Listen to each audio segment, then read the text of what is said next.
Hey friends, thank you so much for joining me this week on the Leading Healthy Creative Teams podcast. This week we conclude the burnout series where past Matt, who has walked through and is processing burnout, is sharing with us what exactly it looks like for us to respond to burnout. This week we're talking about conquering burnout. And this for me is the most hopeful episode, mostly because it gives you some clarity into two things. One, there is no magic formula. And I know that may not sound encouraging, but for me, that was encouraging. I spent a lot of time researching how to bounce back from burnout. And what I found is that there is no silver bullet because the contributions to burnout are different for every person.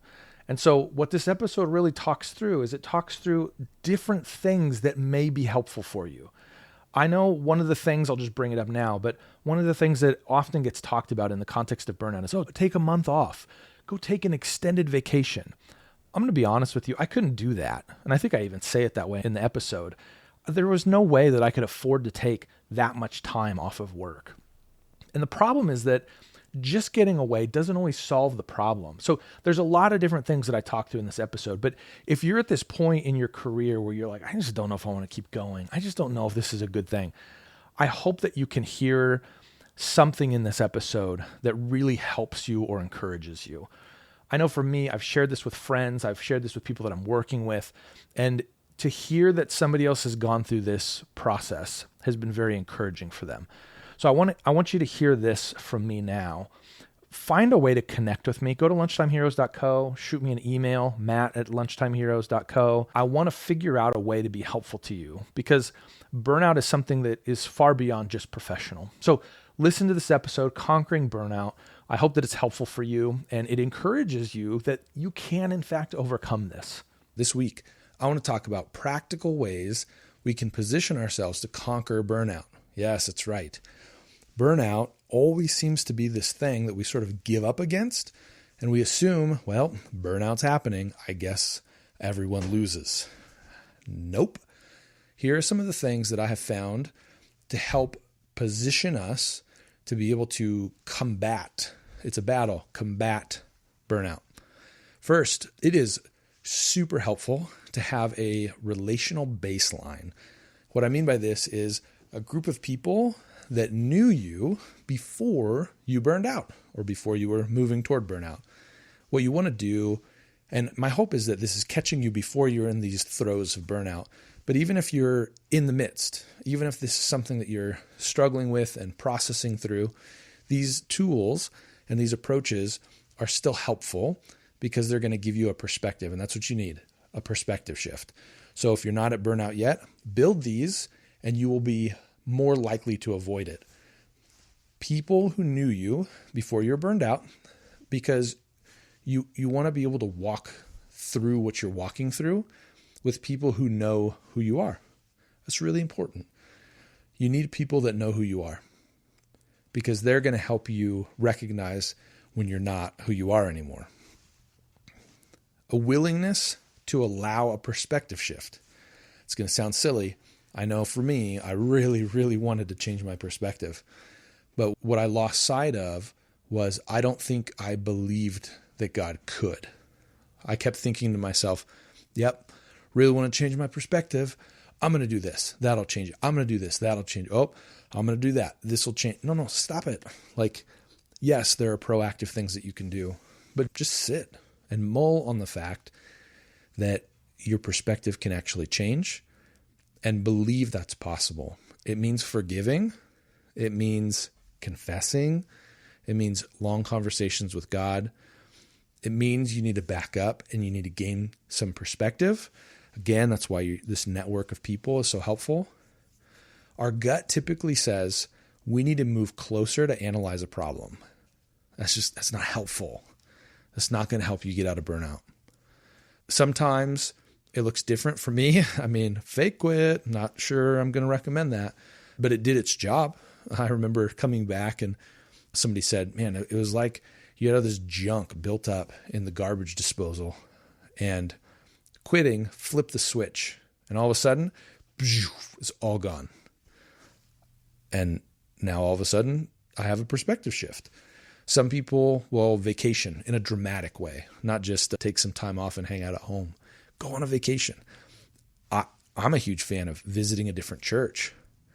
I think sometimes learning something new can dislodge some of the things that are stuck in your mind about processes or approaches or whatever it is. What you need to do is you need to change the way that you see.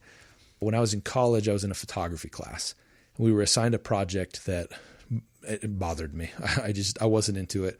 We needed to hold the camera up to our face for 30 minutes straight, and we needed to look through the lens. I thought it was a silly project, and I kind of goofed around at the beginning. Ultimately, my, integrity, embarrassment of the project wore off, whatever you want to say, but I began doing the assignment as it was instructed, and about 10 minutes in, man, my eyes changed. I began to see through the viewfinder in a way that I couldn't see in normal life. Now, what was powerful about it is when I took the camera down, I could still see that way. I could see an image that I wanted to capture. It was training me to see differently. That's what you have to do. You need to find a new perspective. You need to train yourself to see a different way. That might mean training yourself to appreciate people. It might mean training yourself to be kind at first response, not frustrated. That might mean assume that the project that's being asked for is good. That might mean a whole slew of things, but it means a perspective shift. That's what needs to happen. Another thing that is very, very powerful is you need to clarify your values. What's important to you? Are you in the church to serve, or are you in the church to be served? You have to clarify what that means. Because if this role is about you using your skills, not you serving the church, man, you're going to run into problems. Frankly, I would just say you're in the wrong role. You're in the wrong industry. We don't work at the church for the church to serve our skills. That's not why we're there. And so calibrate on that. Because honestly, if you come to the conclusion, man, I want to be a graphic designer. Like, I want to pursue the trade of mastery in graphic design. Great. Do it somewhere else. The church is not the space for you to do that. Now, you may find a church that values that. So I have to caveat that. There may be a church that says, we want this to be our highest value. Man, that's fantastic. Look for that job, find it, get it, move on. But you can't warp the current organization that you're in into a mold that you are building for it. That's not your role. It's also really helpful to get organized. Organization is one of the really critical things for me that has helped me protect my time and identify where some of my tensions are coming from. Me getting help with prioritization, that's another one. Figure out what's most important. It's a really important piece of this. If you're spending your time working on the wrong stuff, you're going to burn out.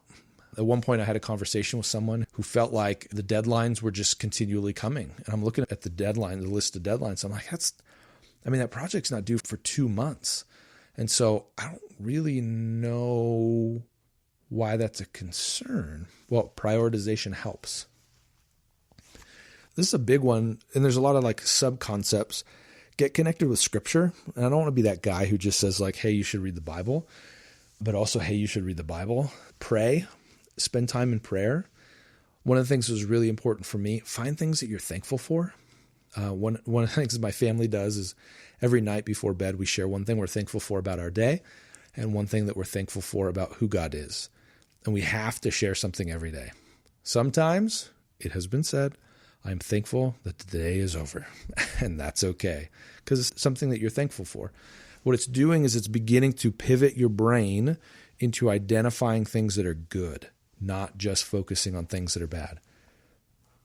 Something that something shared with me in a conversation recently that was really powerful for me. Every church will heal you and hurt you in different ways. Man, it's so true. I think sometimes when we get hurt, we get defensive and we get angry and we want to run. We want to lash back. But to know that wherever you are, that will happen in some way, I think is really honest, I guess. That's what was really so striking to me about it. I think often people say, oh, we're the best church we're just so good at all these things. Oh, I mean, we're Christians. We can't be bad at anything. We can't make mistakes. We can't hurt people. Honestly, it's going to happen. I mean, I've not been a perfect boss for everybody that's worked for me. My hope is that I've made people better. But honestly, I don't know if that's the case with everyone that I've worked with. Man, I hope so. But I'm a human, just like everyone else. As our perspective of who we are around begins to become more real, it allows us to recognize that, yeah, you know what? Every church will heal me and hurt me in different ways. But when we allow that to be something we acknowledge, it changes the way we respond. I think it's helpful to process this question. Do you believe that God can restore your situation? Because we're talking about God here, not your situation. Do you believe that God is big enough and powerful enough? Not saying he's going to. I'm just saying, do you believe that he can? I think I stopped believing that. And I think in some senses that was a piece of what I needed to learn. Not to say that the circumstance was orchestrated for that purpose, but I think for me, I really needed to understand for my own benefit, for my own growth, for my own correct understanding of who God is, that he is capable of anything. I needed to see that. And I did. And I feel fortunate that I did. What small step can you make that will show that you actually believe that God can restore your situation? Can you let a project go? Can you identify a frustration very clearly and let go of it? Can you identify maybe some of the burdens that you have not been hired to carry? Is there something that you can do in that space to let go? I'm actually going to begin introducing a new episode every week, and I'm going to call them, I haven't decided. I'm going to call them either Daily Quest or Weekly Quest. But the idea here is I'm going to challenge you every week, super short. My goal is 2 minutes. We'll see what happens, but that's my goal. I'm going to give you a challenge. Hey, this week, every day, I want you to write down one thing you're thankful for. That's it. This is why that's important. And here's a piece of scripture that points as to why that's important. This is what we're trying to live out in our lives from a biblical perspective. And I'm going to release those every week because I want to challenge you in a really simple way to begin making some of these pivots toward not just avoiding burnout. Yes, that's what we're talking about. How do you combat burnout? But also these just help you get better at your job because your countenance is better across the board. Some other things to combat burnout. Consider your company. Who are you hanging out with? Who are you spending time with? And is the conversation, the tone, positive, negative, helping, hurting? Assess that. Also, consider your company, but this time your job. Consider, is this the right fit for you? It's okay to not fit in an organization. Nothing wrong with that at all. So consider that. A question that we like to ask around the office, have you done everything that you can to fix it? Have you exhausted your resources, your ideas? I find that we give up real easy. That's my perspective. As I've gotten older and as I've matured in my career, I've found that I'm asking my questions to my boss 3 or 4 questions past when I used to. And so I'm going to try a whole lot more before I give up. That actually helps me avoid burnout because it allows me to fix so many of the problems that I would otherwise have just elevated and been frustrated by. You need grace, but so do others. Man, I don't know if I know how to articulate how humbling it was for us to return. I remember having a conversation at a well-branded coffee shop, sitting out front and just saying, we want to come back. I think we can do it. And just to know that leadership was considering what was best for me. Not just, yes, let's get him out of this situation, but what's best for you? So the question wasn't, let's do it. The question was, is that going to be good for you? Man, I needed that. I needed somebody to care for me in that way. And the reality is, so does every other person that you encounter every single day. They need grace, just like you need grace. One of the kind of profound statements that came in a conversation with with someone was, man, everybody wants grace for themselves, but judgment for others. Man, be the opposite. Be gracious to everyone that you see. Focus on your focus. Again, put down burdens that don't belong to you. I can't even tell you how helpful that is. That's been the difference coming back for me. I would say that's probably one of the key ones. I have been able to let go of the things that are not mine. There's a project that I care about that isn't going the way that I think it should go. And I'm able to say, you know what? It's been entrusted to someone else for this season. If I become in charge of it, then I will have an idea of what I'll do, but it's not mine. And that's okay. Next, manage reality. Sometimes we're frustrated about things that aren't real. We're frustrated about problems that aren't ours to solve. We're frustrated about issues that aren't even real issues. We have something coming down the road in a year and a half. And I'm thinking to myself, all right, well, we can start planning, but I shouldn't be frustrated by it because that's not where we're at right now. All I can do right now is to help us prepare for what's coming in the future. And then I think it's unfair to have the conversation about burnout without asking this final question. Is it time to leave? If your values aren't in line with the organization's, honestly, it's not going to work. If you feel that there's an opportunity that's presented itself that just looks like a great fit, great, man, do it. That's fantastic. Embrace that. That's not a loss. That's not betrayal. That's just practically seeing a need that you're gifted and skilled to address and filling it. Man, praise God that he's gifted you in that way and that opportunity has come up. So don't ever feel like all of these things are meant to just lock you into place. You got a great opportunity, do it. When people leave the team that I'm over, I celebrate with them the things that they're going to, because that's how God works. He moves people. We're in a culture now where people are moving more than ever. Great. Get over it. That's good. Celebrate with them that they're doing it. And you may be that. Maybe it's time for you to leave. Maybe there's an opportunity that God is going to provide for you in that way. The bottom line is this. You can do it. You got this. Yeah, it's difficult. It's a challenge to fight against the waves and the onslaught of burnout. But if you make some, I would argue, pretty minor tweaks or pivots in your life, in your behavior, the way that you approach problems, the way you see things, man, you got this.